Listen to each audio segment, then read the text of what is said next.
And we're back, guys. Tennis in a minute. I'm your host, Good Energy. Welcome to Tennis After Dark. I'm in the studio, and we're taking a look at the Abu Dhabi the draw, the quarterfinal, guys. There will be a champion in just a matter of a couple more days. Who's it gonna be? But again, I want to thank you guys for all the love and support. I mean, a year of consecutive growth.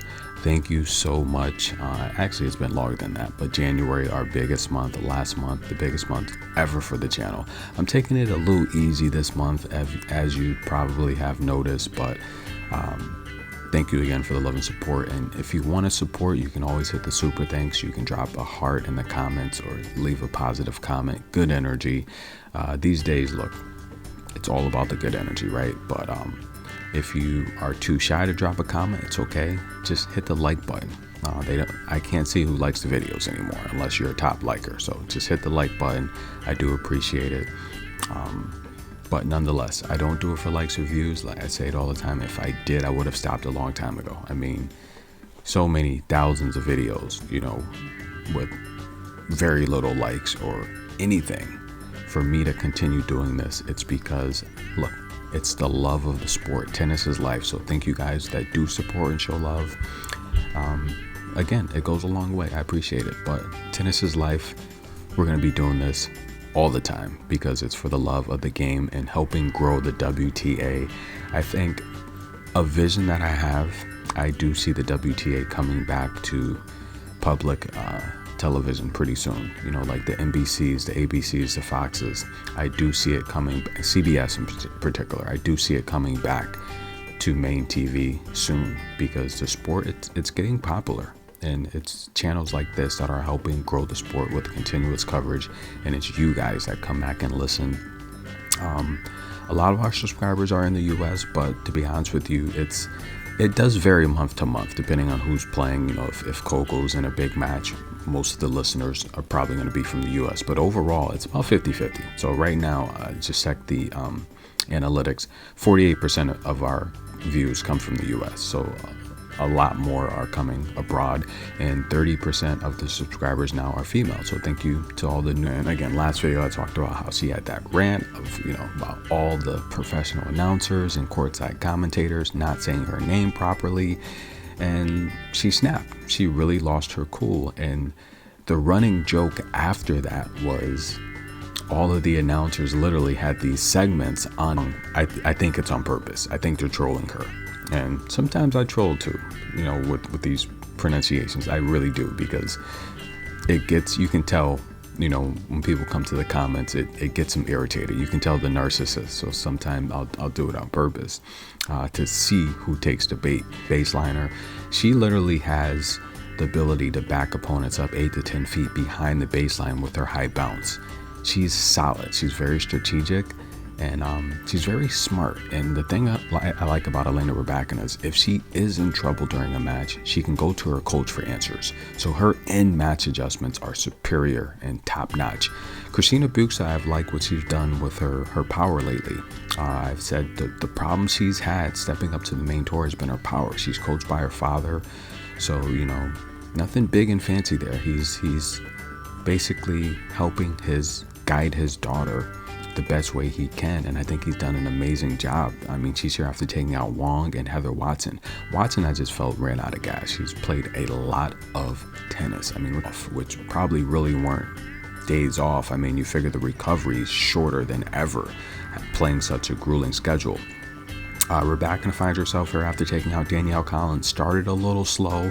Buxa doesn't have the power of Danielle Collins. She's not going to be able to put Rybakina away. She just doesn't. And looks like, can they meet each other? I think they can meet in the draw, if I'm not mistaken. But there's no way. Yeah, they can meet. If so, it would be in the championship match. So Rybakina to win this match. That's the pick. All right, who's next? We have Barbora and Ludmila. They've played twice. The head-to-head is 1-1, and Barbora last time out, she looked really good against a defensive player, Sarah's Rivas Thermal Presses, right? And earlier, they played last year, actually, at Abu Dhabi, where Ludmila won that in straight sets. going to a tiebreak in the second set. Barbora is 5-2 on the year. She finds herself here in the quarterfinal after taking out Sarah Sorribes-Tormo last time out. Sarah, look, Amila finds herself here after taking out Lesia Surenko, who, look, these are Ukrainian players. They're not even putting up a fight against the Russian players now as things start to heat up and get really, really bad. 2 Ukrainians in a row. I'm not sure if she's even been battle tested. They're not even playing. I don't know. I guess that's their silent boycott for continuously being scheduled. But what are you going to do? I mean, these tournaments, I mean, whatever. But, all right, so Ludmila, she's 2-3 on the year. She hasn't looked good herself. We've seen losses to Amanda Anisimova. The loss against Mira Andreeva was really, really bad. She lost to Laura Sigmund. She looks bad.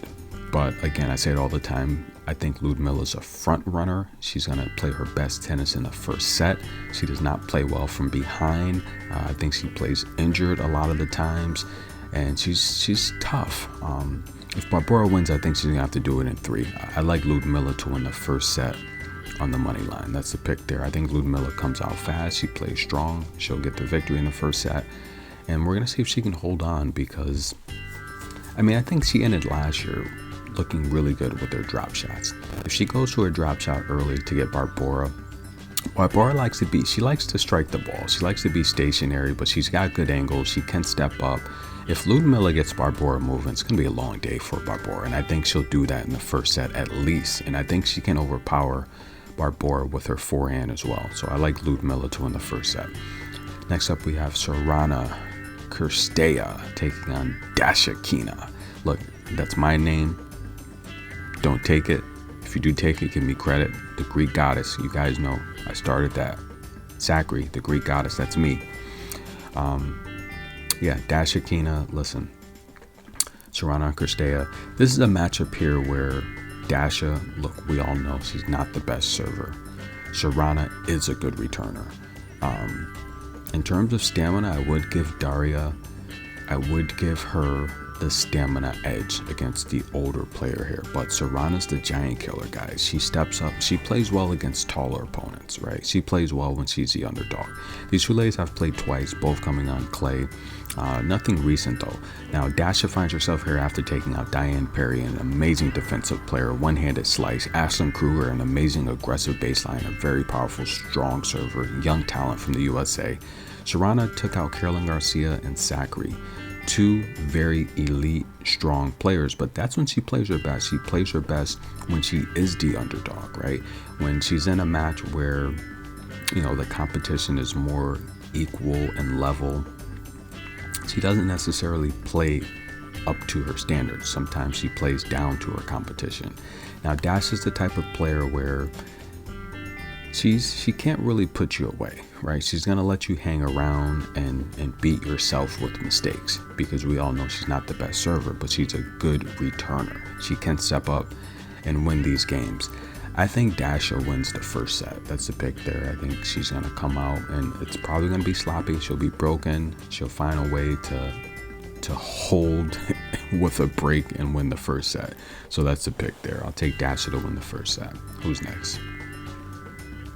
All right, next up we have Ons Jabeur, Stalin and Profiling, taking on Beatriz Haddad. This is going to be probably the match of the day, guys. So we have Ons Jabeur she owns a head-to-head 2-1. She finds herself here after taking out a very impressive win over Emma Raducanu. I had Ons winning that match, a relatively easy match, like I said in the prediction video. Look, a lot of these numeric locks, if you want them, you got to start donating.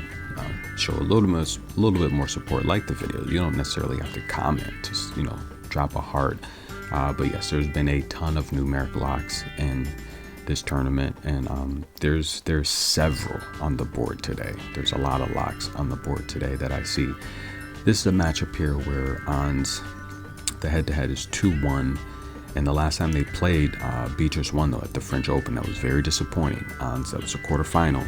That was a big match that we all wanted to see Ons win and get into that semifinal match where she probably could have made the championship. Ons has got to get a slam. She's got to get a slam. She's got to get, I think Wimbledon, to be honest with you, I think Coco's going to make a run at Wimbledon this year. I really do. Heading into the US Open. I think she's going to make a deep run at Wimbledon and at least make the semifinal or the final match and win it, heading into the US Open on full steam. It's going to be good. Wimbledon this year is going to be really good, trust me. But Ons has got to get one, the French Open or something. I don't think Ons is going to win the US Open. I don't think so. It's going to have to be the French Open or Wimbledon. But this is a matchup here where Beatriz is strong. She's left-handed. I say it all the time, of all the taller players, I think she plays her best tennis stepping in the base, about a foot inside the baseline, and left-handed, coming the opposite to her right-hand opponents, and even attacking their strong side, making them have to make adjustments. It's really, really tough to deal with. She took out Wong and Lynette, making it here to the quarterfinal, while Ons, look, she had to bye, took out Emma Raducanu, very impressive fashion, but Beatriz is not Emma, right? Beatriz is a lot stronger, she's a lot physical, she's got better stamina. I mean, she's had some of the longest matches on record the last couple of years, and she's left-handed, she's a good shot maker. She doesn't make a lot of mistakes, and Beatriz, she just doesn't make a lot of mistakes. She doesn't really beat herself. I think she breaks down, when she gets tired, but she's pretty consistent, and that's what you want in players. Now, Jabeur is the best shot maker in the world. I think she's going to have a lot of opportunities here to hit passing shots against Beatriz, and I think this is a match here where the crowd is going to need to pick Jabeur up big time. Because I can see that Ons is not in her best form. She's a little heavy, but she hasn't played. She's only played 3 matches, so this is grueling where someone like Beatriz has come from the United Cup and she's playing a lot of tennis. But Ons is serving well. That's the improvement that I noticed, and that's what you have to do as you're getting older on tour. You have to make these improvements, especially on your serve.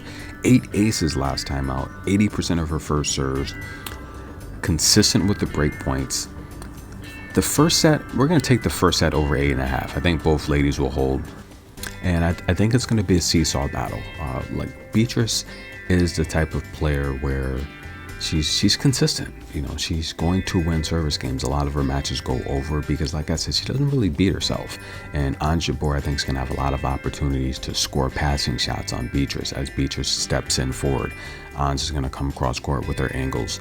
I think it's going to be a really, really good match. And so I think the first set goes over 8.5. Enjoy those picks, guys. Again, thanks for all the love and support. And if you want to support the channel, you can always hit the super thanks, but hit the like button. That's the easiest way to support. So thank you guys again. Stay tuned for more tennis coverage. We'll be back.